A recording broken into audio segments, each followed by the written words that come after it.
Welcome to Sim YouTube channel. During the course of my work, sometimes I will come across my customers asking me, Ewan, do you think it's better for me to take up a longer loan tenure for my mortgage, or is it better for me to take up a shorter one? In fact, there is no straight answers, but today I'm going to share with you what is the pros and cons of either taking up a longer 35 years mortgage loan or a shorter one. Let's dive into it. Hi, I'm Ewan Sim. Today I want to share on this topic on why you should take up a 35 years mortgage loan instead of a 15 years loan. Benefits of 35 years loan, of course, is lower installment, and that would translate to a better cash flow for you, and at the same time you still qualify for more new loan.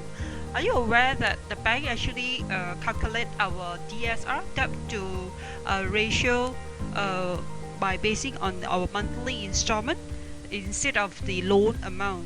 So if today when you opt for a longer year loan, your monthly installment will definitely be lower. So in turns, when they compute the DSR, you will be able to still qualify for more new loan.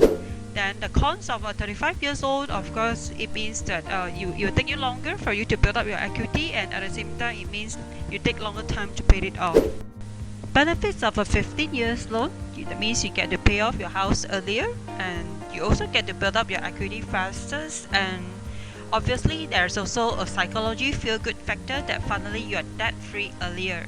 But the cons of it means you have to pay higher installment, and that will translate to lesser cash flow, and you also get to qualify for less new loan due to your higher installment amount. Let's take a look at an example below. For a 15 years loan, let's say you're taking up a 500,000 loan amount, you'll be getting a slightly better interest rate around 3.7% per annum, and that translates to monthly installment of 3,623. Versus a 35 years loan, for the same amount, you'll be getting a slightly higher interest rate around 3.85%, and then your monthly installment will only be a mere 2,169. Wow, that's a savings of 1,454 every month. And what about the total interest you would have incurred for a 15 years loan? You would have to pay a total of 152,000 versus 35 years loan. The total interest you would have incurred will be 410,000. Wow!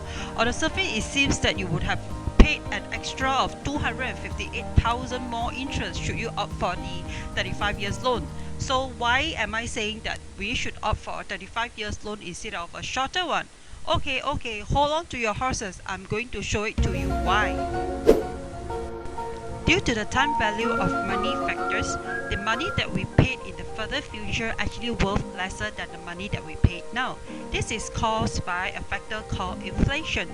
Everyone knows that currently we are living in an era with an inflation. Let's say the inflation currently is around 2% per annum. This means that the future money is worth less than what we own it now.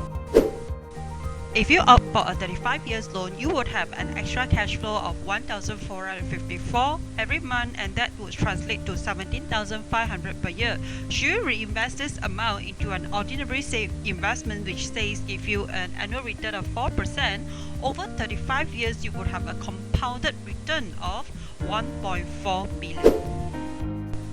If you opt for a 15 years loan, you would have an extra cash flow only after you have fully paid off your home 15 years later. You then reinvest the same amount, which is 17,500 a year, into the same investment which gave you the same return of 4% per annum. Over 20 years compounded, you would be getting a return of 580,000.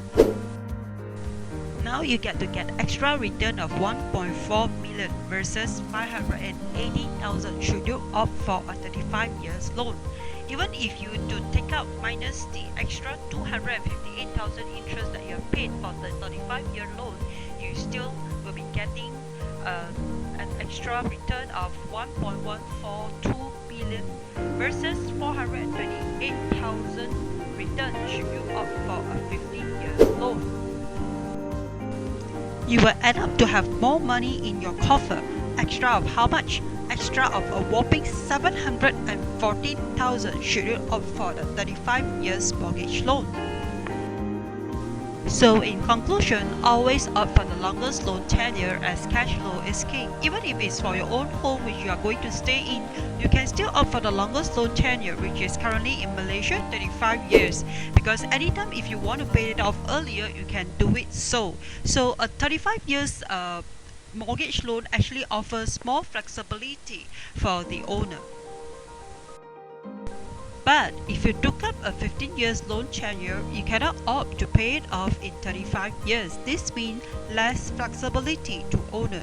Should economic crisis happen, like you are being laid off or you receive a pay cut, you will still need to pay off your mortgage loan in 15 years. To put it bluntly, you should only take out a 15 years mortgage loan if you are a person who would not reinvest the extra money you have and instead you tend to splurge it on unnecessary items. If you are such a person, then of course I would advise that it would be better off for you to opt for a 15 years loan or even shorter. So after watching the video today, would you be opting for a 15-year loan or a 35 years mortgage loan? It's up to you. Remember to subscribe to my channel, turn on the notification bell and give me a like for the efforts that I put into producing this video. And meantime, see you again and keep safe. Bye.